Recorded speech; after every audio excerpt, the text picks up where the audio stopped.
My name is Samantha Kelly. I am a senior writer at CNN. I've been covering the tech space for many years now. And not only do I cover technology, but what I especially like to cover is how it impacts everyday lives. And have a passion and interest in the ed tech space. So I'm so excited to be here and would love to introduce my co-panelist here, Jack Lynch. He is the CEO and president of HMH, and I'm so excited to be here. We've chatted before, but great to be here live in person, with all of you. So I guess just to kind of get started, kick things off, if you could give everybody a brief overview of the company if they're not familiar. I know that your software is in about 90% of schools, which is pretty big reach. But for people who might not be familiar, can you kind of walk us through that? Yeah. How many of you are familiar with HMH? Okay. How many of you actually work for HMH? Okay. So I want to know who I'm dealing with, okay, in terms of questions. Okay. All right, good. So Houghton Mifflin Harcourt is really the leader in teaching and learning solutions. So if you think about growing up as a kid, you probably used a reading textbook or a literature textbook or math or science or history. And we're one of the few companies that provide that what we call core solutions content to teachers today. So now more in the form of digital, and you can buy the print companion if you wish, but we provide core solutions. In addition to that, we provide supplemental materials. So think about the classroom, teachers doing core instruction, beginning of the day, she does a lesson on adding fractions with unlike denominators from our core math curriculum. And after doing that lesson, you kind of break up into groups.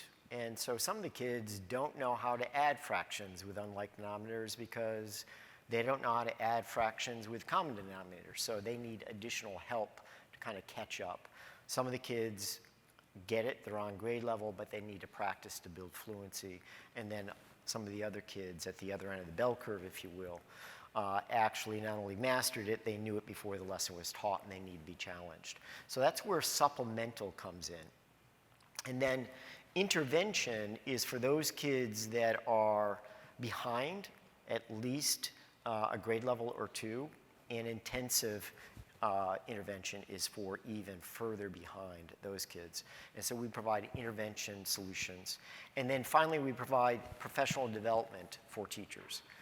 Typically professional development that's aligned to the implementation of our programs, but not always. Sometimes it's just focused on the art of teaching and becoming a better teacher. And so when we say we the largest provider of teaching and learning solutions, it runs that whole gamut of solutions that are really centered on helping a teacher advance the learning of each and every one of the kids in a classroom, regardless of where they are on the achievement spectrum. And I want to dig in a little bit more about the technology and the future of the classroom. But first, right before we were chatting, right before we got started here, and I had read that the company has been around since the early 1800s, which is really surprising.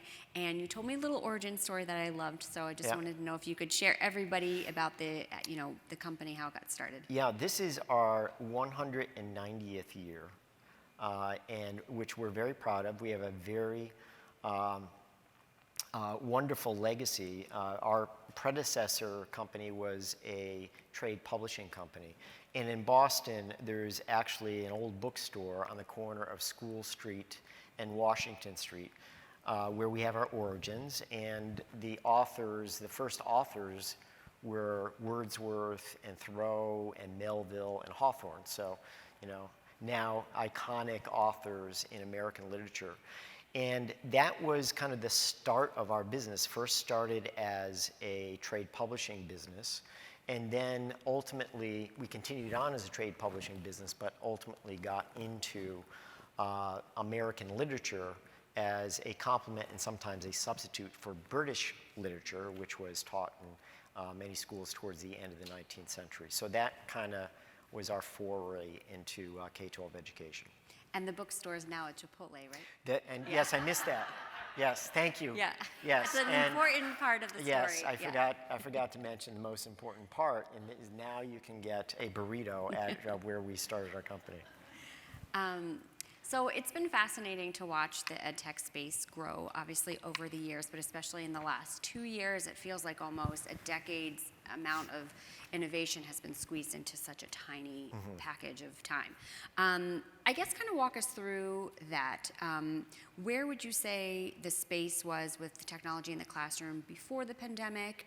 And then, of course, there was lots of like a learning curve, people adjusting during the pandemic, and then where are we now? Are we definitely more innovative than we were 2 years ago?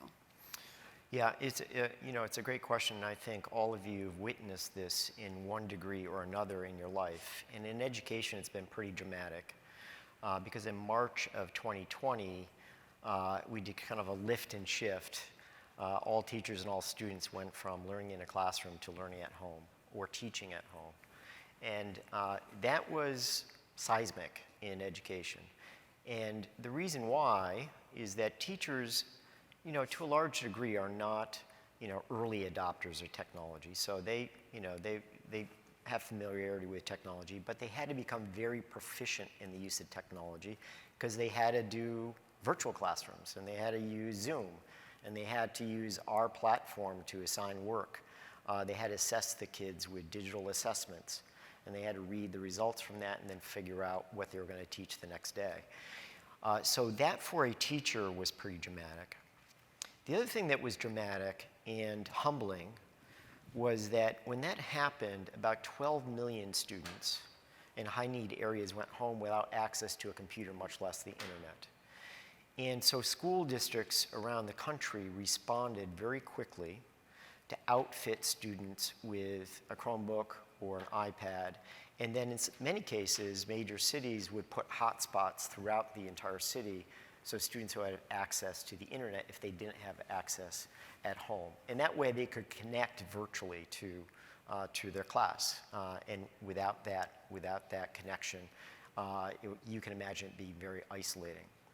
So those were two very dramatic steps. And now we went from back in February of 2020, about 2 kids for every computer, to now we're pretty close to 1 student for every computer. And that's pretty dramatic because not having access to a computer was really a limiting factor to the adoption of digital technology for teaching and learning. And so now we're in a place where virtually all the students have access to a computing device. The teachers are far more proficient in the use of technology than ever before. And we're just beginning what we're calling this new era in education, which is high-touch, high-tech learning, which really centers on human connection, but is powered by technology. So it's a pretty dramatic shift. We think of it as kind of pulling the future forward. Lots happened in the last 2 years in education. The human connection, I think, is a really interesting point. A lot of people think technology could, in theory, replace some of that, like intimacy, personalization in the classroom between teachers and kids, or even kids to other peers. How important is that connection, and can technology enhance that or complement it? Where's the balance? Yeah, I think that there is this kind of narrative out there for when we were returning to school back in August of 2021, that good, now my kid doesn't have to be on a computer all day. So therefore we can go back to kind of the analog classroom where we're using books and worksheets.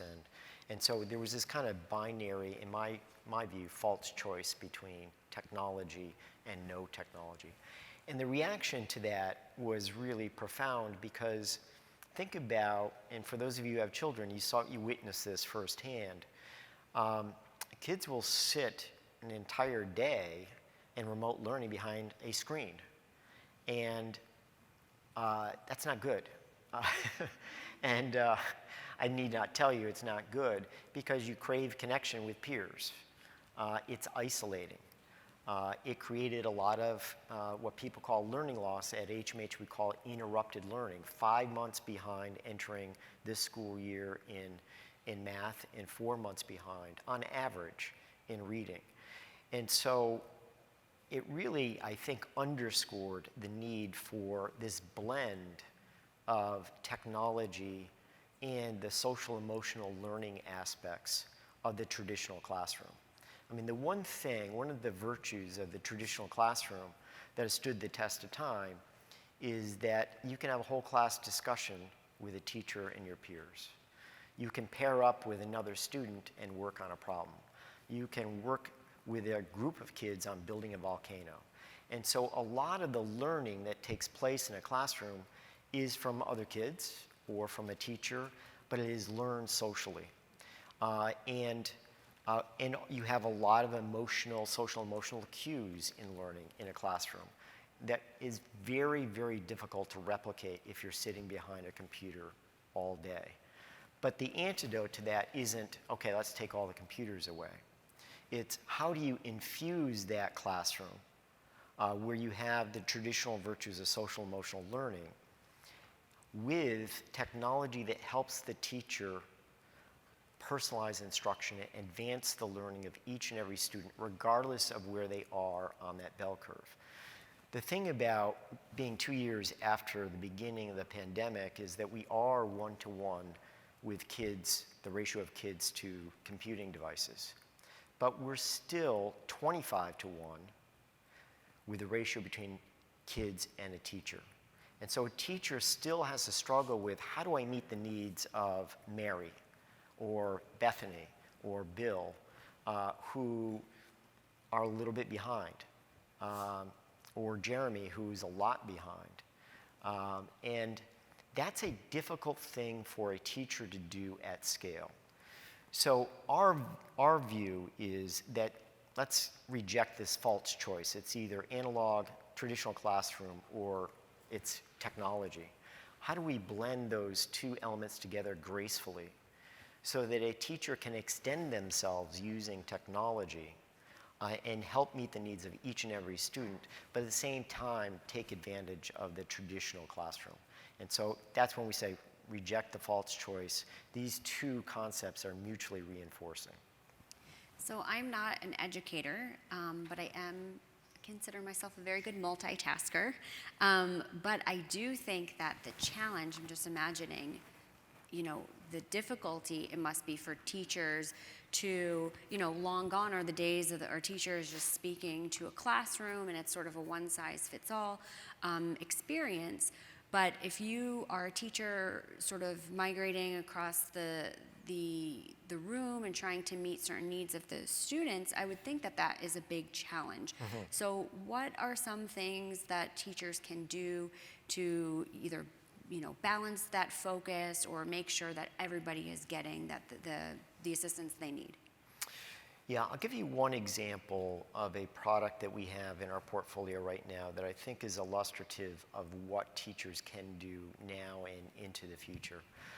It is a virtual teaching assistant. And I know this sounds very future-oriented, but it's in classrooms today. And think of an avatar our avatar is called Amira. And it does observational assessment for kids who are typically between the ages of 5 and 8. And observational assessment, for those of you who don't know, is essentially watching a child read a passage and then correcting the words that they pronounced incorrectly and to assess their oral fluency. The only way you can do that if you're a teacher is one-on-one with a student. You can't do a whole class. You can't do, here's the test for oral fluency. You have to do it one-on-one. And so as you can imagine, it takes a good bit of time to do, and you have to do it periodically throughout the school year to assess oral fluency. With Amira, students actually talk to an avatar, a virtual teaching assistant named Amira. And Amira uses, just as a little bit underneath the hood, uses speech recognition technology that is tuned for children ages 5 to 8 who can't pronounce words properly. So think about speech recognition and what the heavy lift of trying to reason on words that are not pronounced correctly. And then it uses artificial intelligence to basically grade real time, how the student is doing, and then after that session, tutor the student on how to pronounce words that they did not pronounce correctly when they did the assessment. So think about a virtual teaching assistant and that challenge of not being everywhere with all the students. How do you ensure that you can extend yourself, not replace the teacher, but really extend the teacher with technology that's going to help advance the learning of that particular student. And that's one example of the use of technology, but I think it's a profound one, because if you're a teacher and you could deploy, virtual teaching assistants to help augment the work that you're doing, not replace the work you're doing, you can really get to that kind of level of personalization that can advance the learning of students at a much faster rate than you would otherwise. I'm curious what you think about how parents view technology in the classroom. I know in the early days of the pandemic, I was doing some remote learning with my son, which was a challenge for him. It was a challenge for me. And then growing up too, for me, I had computer class or like typing class. But now to have technology play such a big role in the classroom, are parents concerned about this? Are they excited about this? Are teachers talking to parents about this transition? What are you finding? Yeah, I think it is. There's different views on this from parents. I think, especially going through the pandemic, there has been, in some quarters, negative reaction to the use of technology, especially watching your child sit, behind a computer all day long. And you can understand that. I certainly can understand that, especially if you are a parent who has a young child and you're trying to meter out the amount of time they spend on a computer. To think they're going to a classroom to spend all day with a computer, not that they should, but you can develop kind of misconceptions about the use of technology in the classroom if you don't know any better. I think the key thing is that not only can technology help meet the needs of each child, regardless of where they are on the achievement spectrum, it's engaging for students. And the digital medium is a natural extension of the way in which they navigate the world around them. That isn't the case for me. I'm not a digital native, I'm a digital immigrant. So it was always, and still is, kind of, I remember back in the 90s when I first had my laptop, I used to print out my emails to have my assistant read them to me. And so that's a digital immigrant with a very thick accent, right? But we have digital native students, and so they are able to pick up technology and learn from very immersive, animated environments that feel playful, but at the same time they're learning. And they're learning in a way that's efficacious. There is a lot of home, quote unquote, edutainment out there that is empty calories, that is not efficacious. And there are parents who think, okay, well, they're learning how to read, but it may be that they're reading the same thing and they're not really becoming more fluent in reading. They're just doing what they are, have always done, and that's not a good way to become more and more literate. So there are a group of parents that definitely are not proponents of technology, but when we send home results of using, Read 180, which is a blend of technology that is personalized along with independent reading physical books, and you can show the gains that students are achieving, I think, most parents are grateful that educators are enlisting technology to help their kids in remediation or intervention or become more proficient in math and reading.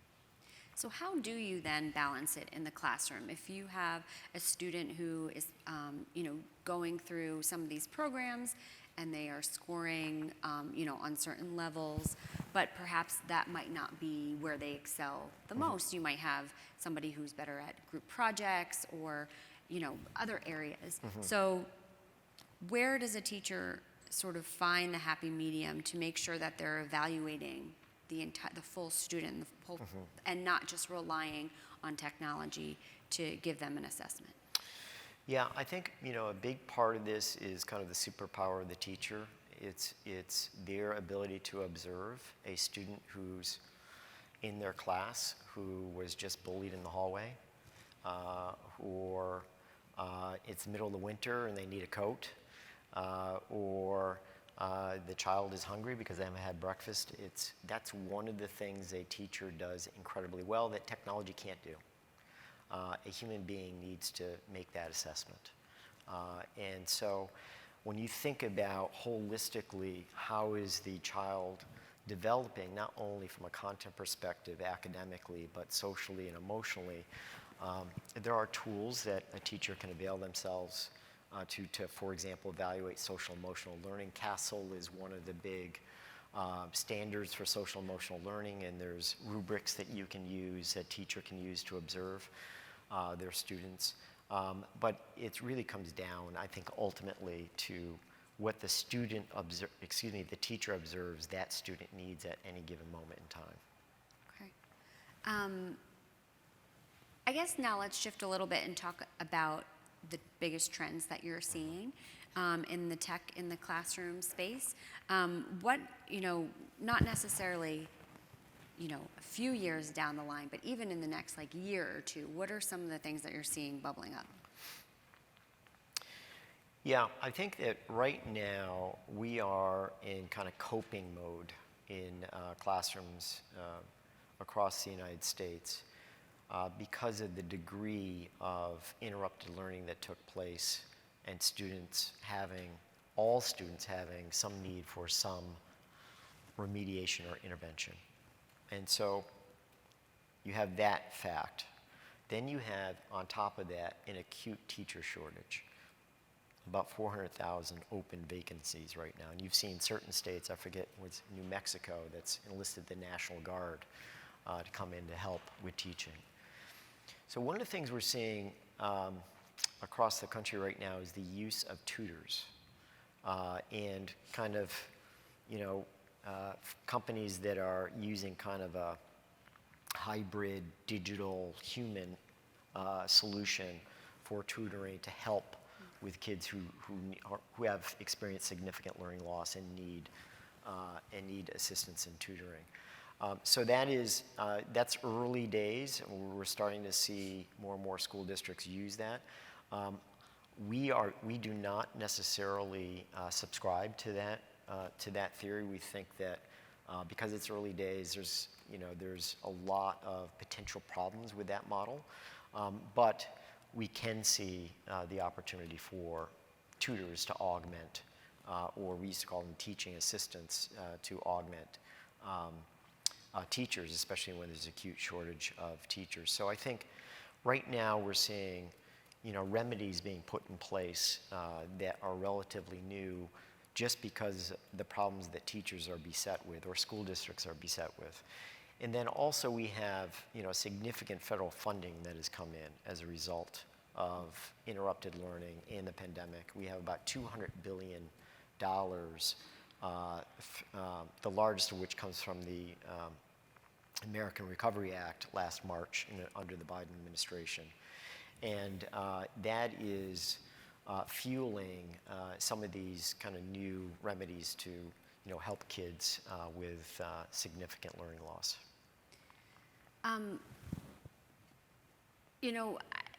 One of the big things that people are talking about in the way future is the idea of, learning in, everyone's saying the metaverse. You have Facebook pouring billions of dollars into this. You have Apple working on an AR/VR headset that's supposed to launch as early as October. I'm hesitant to say the metaverse because maybe it is not the metaverse and maybe it's its own sort of virtual learning platform or whatever it evolves into. But do you think that this is where we're headed? Is that sort of like a gimmicky, far off, potentially something that we could see, or is that really where things are headed? It's a great question, Samantha. Be interesting to see what the audience thinks about this as well.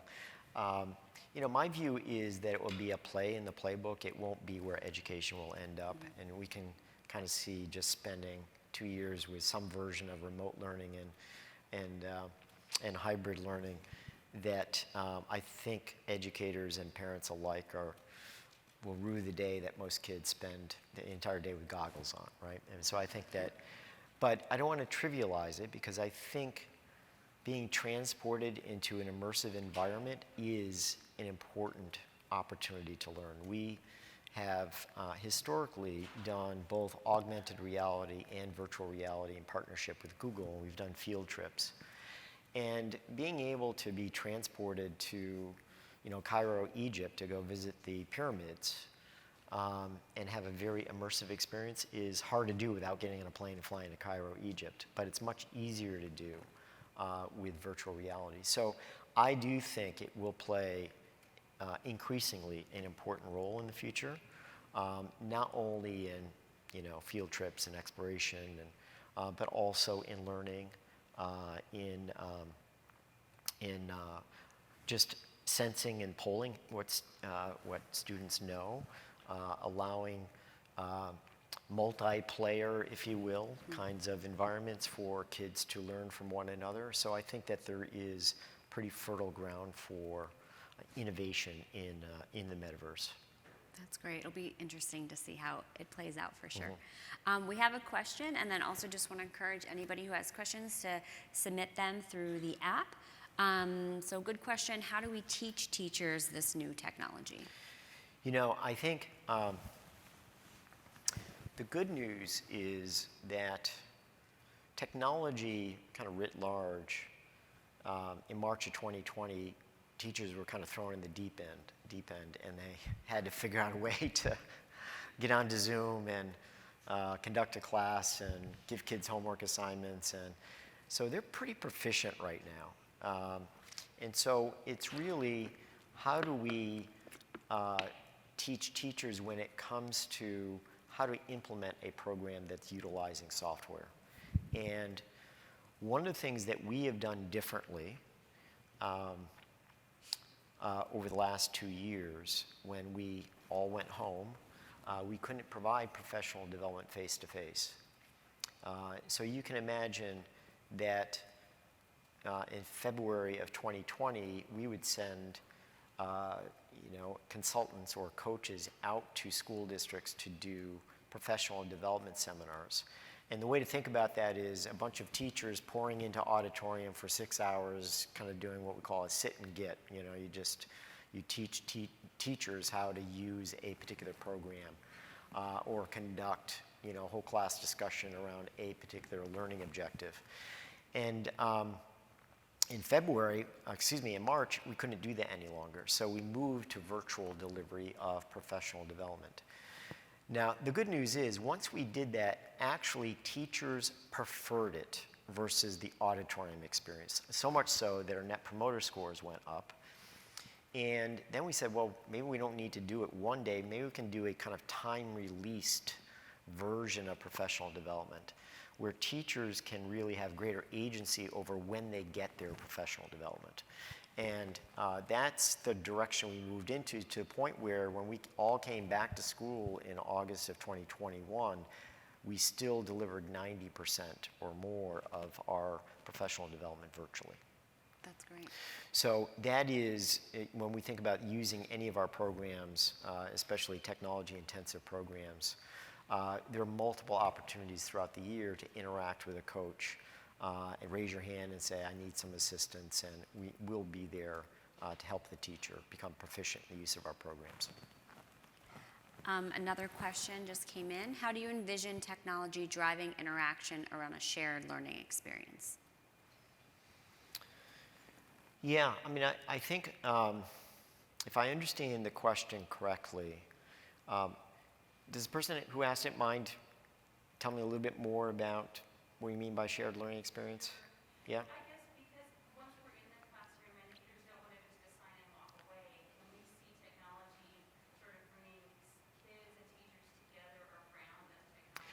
Got it. Yes. Yeah, I think there's probably numerous use cases for that. So I'll give you one case that I think is really impactful.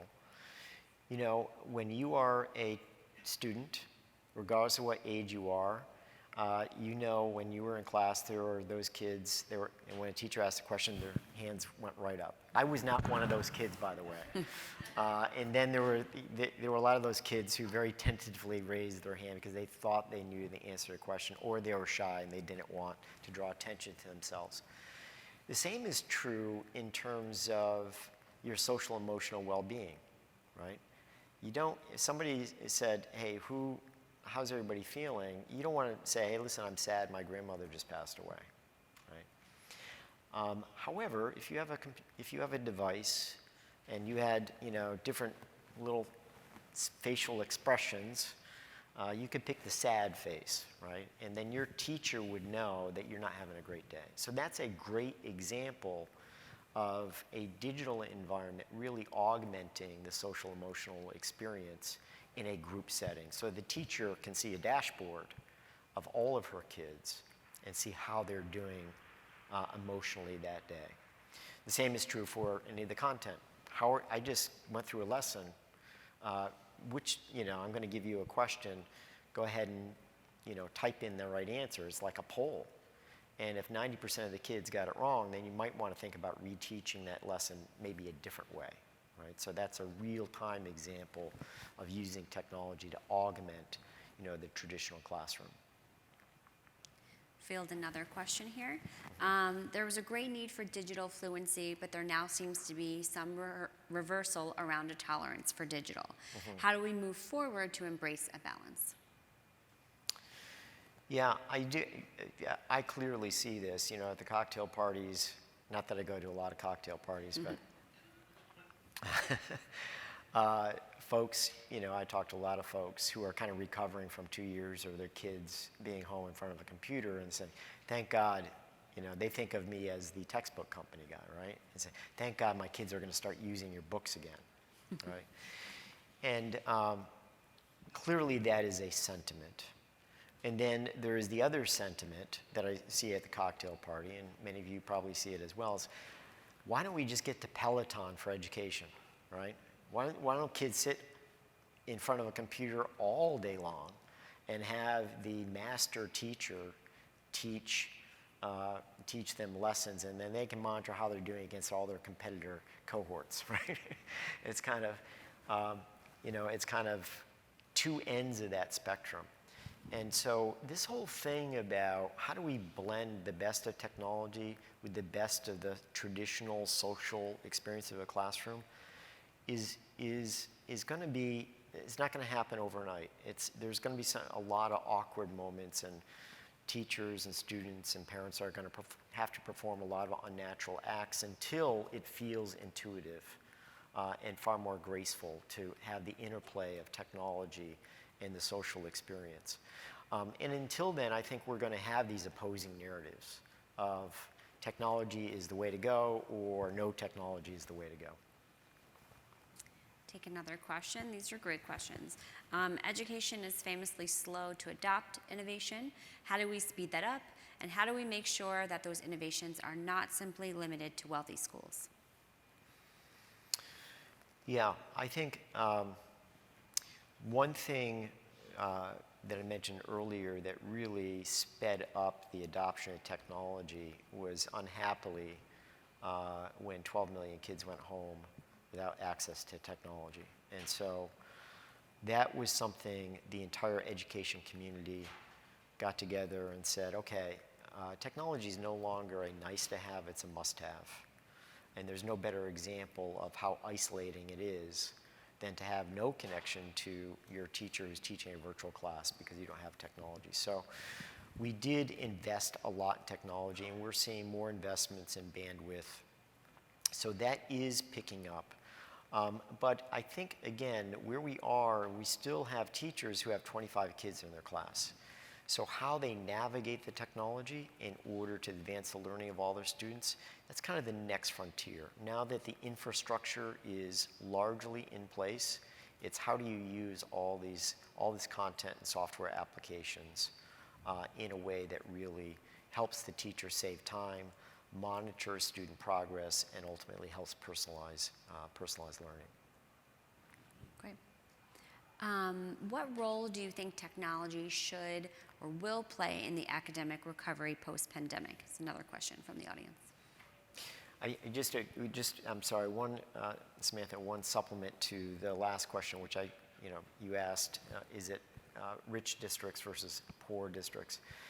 And I think one of the things that we've kind of been good about, not great about, is using Title I funds in particular to get services to high-need school districts. When I say not great, we still have inequity. It still is true, if you go do research on the Education Trust, that the average student in a high-need school district receives $1,900 less than their better-off contemporaries. So there's an education equity issue. And so I didn't want to roll over that part of the question. There really is a significant issue. I just think when it comes to technology, we've had to, out of necessity, put infrastructure in place. No, I'm sorry, I just wanted to say that. Complete answer. So what are some of the specific, oh wait, it moved. Okay, hold on, I found it. Okay, wait, oh, they're all moving. Okay. Okay, what role do you think technology should or will play in academic recovery post-pandemic? Yeah, I think technology post-pandemic will play an instrumental role in education. I think it's here to stay. I think, again, it's not that digital will be the medium through which all learning takes place. That certainly, I hope I made the case that shouldn't be the case. But I do believe that it's not only a nice thing for us to have, it's an essential thing for us to have for learning. So I think after we've gotten through interrupted learning and kids are back on grade level and learning at the rate that they were prior to the pandemic, I don't think teachers and parents are going to part with technology as an essential part of teaching and learning. Another question, what are some of the specific education interventions happening today that should be ended? Some examples that are yielding low results. Boy, that is a great question.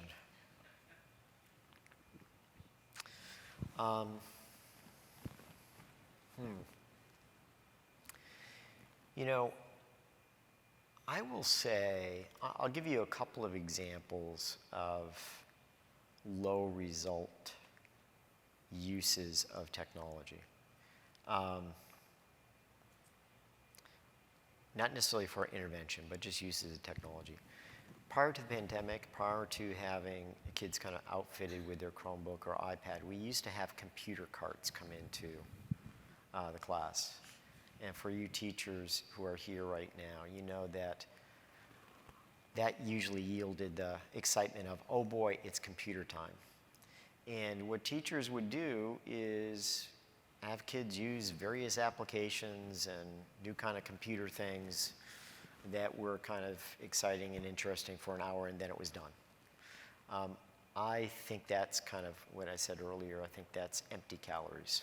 That's an hour invested that didn't yield a very good result. So I think there's probably a lot of those examples where we think of, technology as this engaging, shiny new object, but we really are not thinking about efficacy and how impactful the technology is in terms of producing outcomes.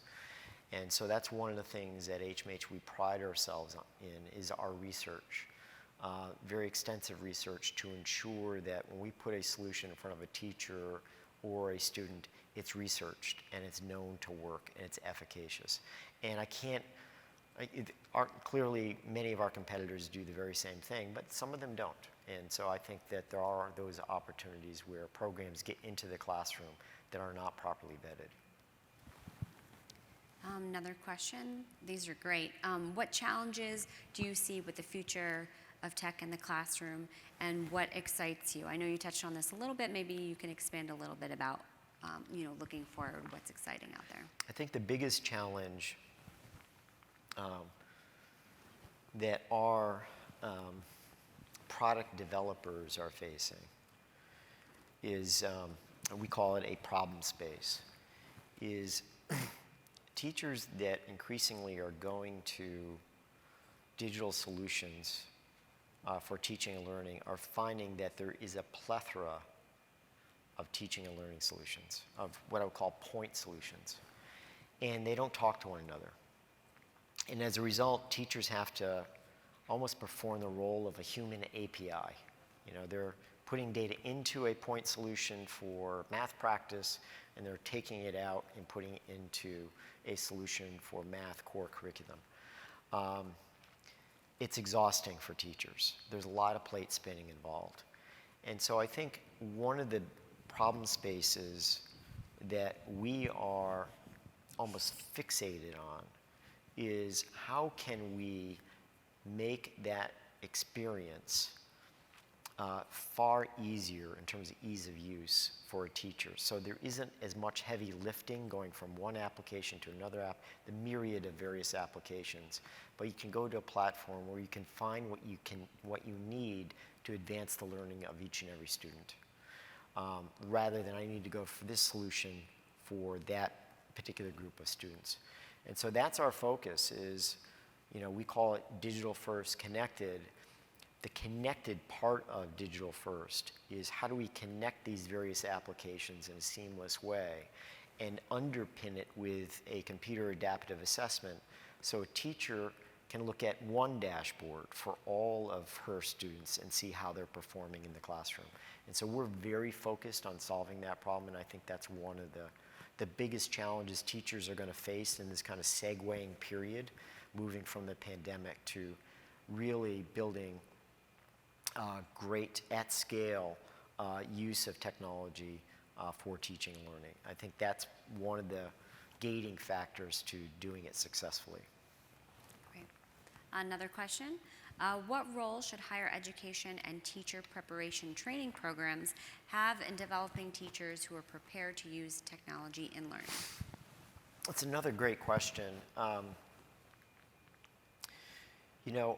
many of you are teachers or have been teachers? Okay, so I would say most of you have been teachers. And when you got your degree in teaching, my guess is there was not a lot of time using, programs like HMH or even our competitor programs.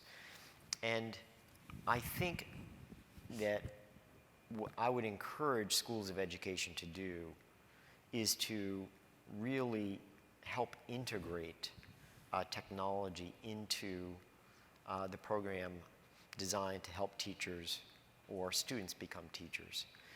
It's funny because if you go to the legal profession, you can't go through law school without using Lexis or Westlaw. And for those of you, maybe, I don't know if you've heard of those product names, but they're solutions that are indispensable for attorneys. And so practicing law is almost impossible without using those solutions. To spend 3 years in law school without using that technology doesn't make a whole lot of sense. And I think the same is true in teaching. I think having exposure to using technology as you're learning to become a teacher is probably something that schools of education really need to lean into. And I'm not aware that schools of education are doing that as well as they could right now. I'm curious personally about technology sometimes can be, a distraction in general in our lives. Mm-hmm. I know some schools either ban the use of, smartphones, either you have to put them in your locker or they take them away. Other districts allow people to have their phones with them throughout the day.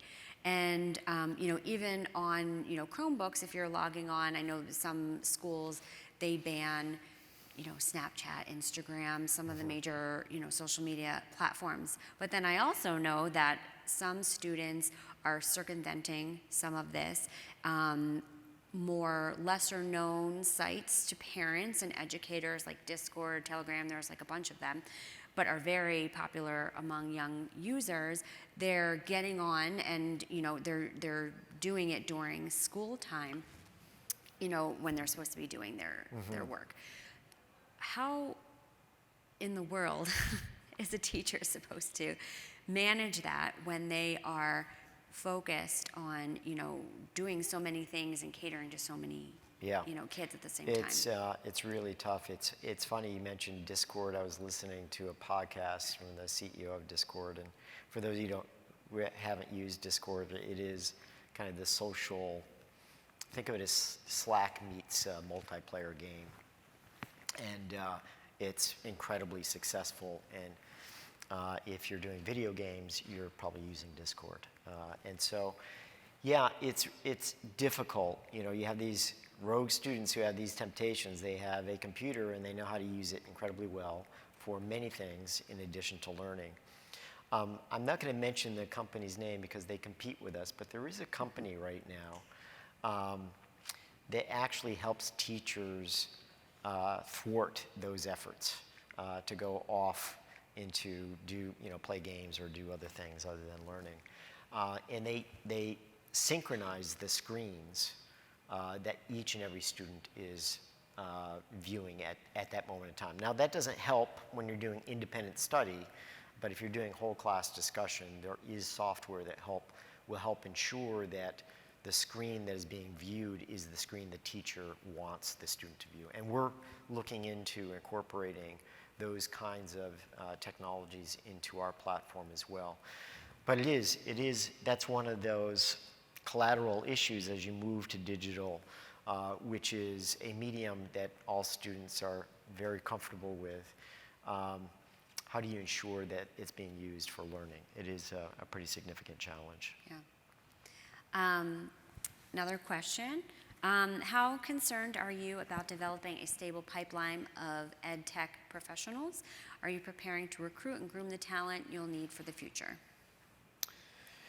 Yeah, as you can imagine, we have a pretty large stable of engineering talent that, codes software. We recruit them by, hopefully recruit them away from other companies who are not doing work as profoundly important as we are. And we say it's code what matters. Do something with a mission. And we think the folks that come to HMH to develop software, have a purpose-driven approach to their life's work. We truly believe that all of our employees at HMH feel that way. But it is a war for talent right now in engineering talent. And it is kind of a white-hot market if you're a software engineer. You're in the catbird seat in terms of finding new opportunities. We have decided that about 2 years ago almost to really create 2 centers of excellence for engineering. One in Dublin, Ireland, where we've had engineers for quite some time, and building out that, create greater talent density in engineering there, where there's a good supply of engineers, still very competitive in terms of recruiting engineers. And then the second center of excellence is in Montreal, where we've been building out pretty aggressively the group of engineers that we're using. We do have engineers in other parts of the United States, but where we're really working on creating densities in those 2 locations. We have, of all the openings that we have today for employees, the largest percent of our openings are in engineering, and it's because it's just a really difficult recruiting environment. So if anybody's an engineer, you're watching this virtually or here today, please send me an email. What's your prediction for when the majority of kids will be back to pre-pandemic learning and achievement levels? Yeah, I think kids are pretty resilient. It's tough because I don't know how many of you read the New York Times article on reading kids yesterday. I mean, it's not just the ill effects of remote learning. It's kids wearing masks.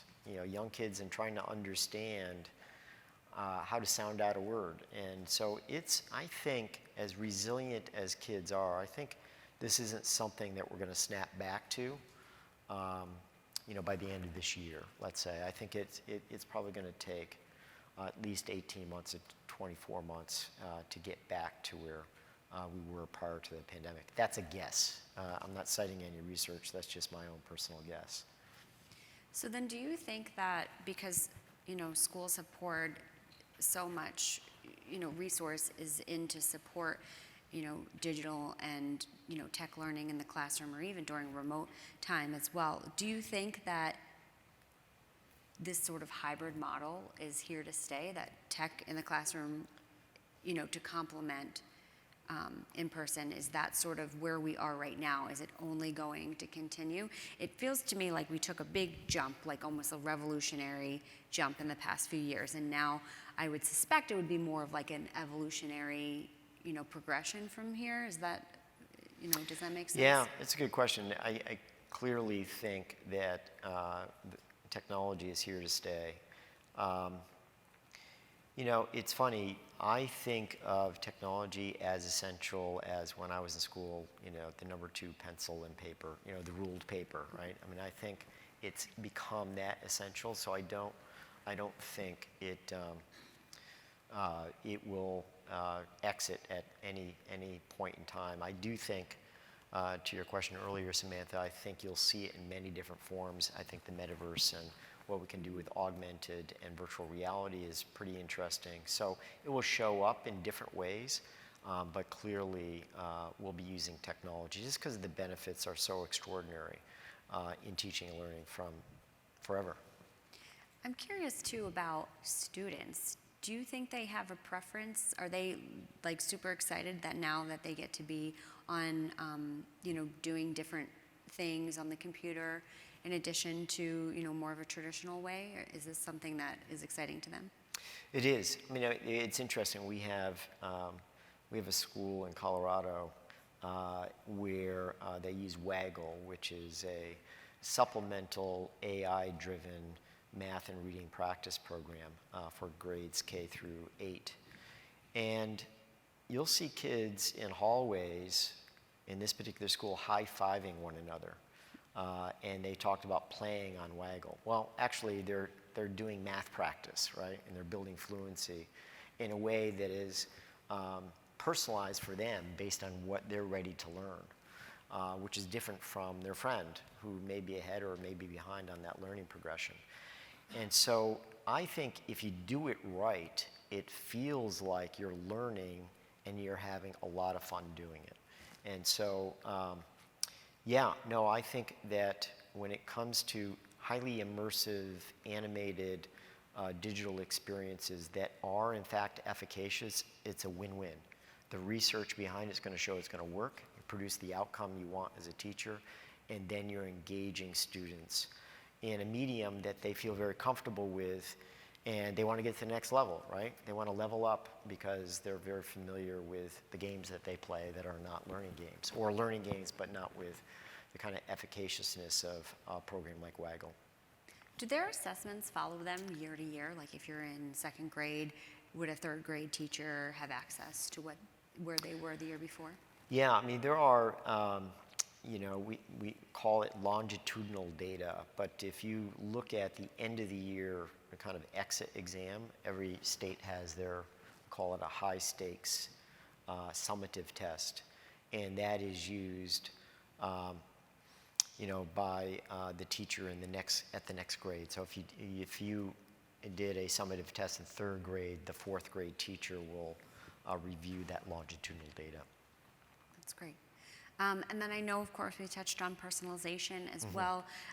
Is that something else that you think is going to be pretty impactful in the next year or two as you guys continue to develop new things and other tools, come to the market as well? Yeah, I think so. I mean, my answer on this is not as bullish as technology in general, because I think it can be overdone. You can over-index on personalization. A big part of learning comes from learning from other kids. It comes from whole class discussion. So it has to be. It's not, device-mediated, personalized learning solutions where kids spend all day with personalized learning is not the answer. It has to be in smaller doses than that in order for a student to get the full complement of learning experiences, the social experiences as well as the personalized learning experiences. That's great. We are low on time, so I just wanted to ask first if there's anybody in the audience that maybe isn't using the app. If they have any questions, just feel free to raise your hand. I can just call on you directly. But in the meantime, is there anything, Jack, that I didn't ask you that you would like to add, either about the future of the classroom or some of the challenges that teachers face, or even some of the challenges that are up ahead for kids as well? No, I think the one thing, Samantha, I would do is just kind of summarize on this point that I think we believe at HMH is a really important point. We are entering a new era in education that we call high tech, high touch. You can call it something else if you wish. We just thought that that was the most evocative way to describe this convergence of the social emotional aspects of the traditional classroom that is powered by technology to help extend the teacher and personalized learning. And we think it's going to produce better outcomes. If we think of this as mutually reinforcing rather than mutually exclusive, I think we're going to do a much better job in educating our nation's youth. That's great. Well, thank you so much. It's been so amazing to hear where the space is going and everything you guys have been doing. So thank you for everyone for joining today. Great, thank you.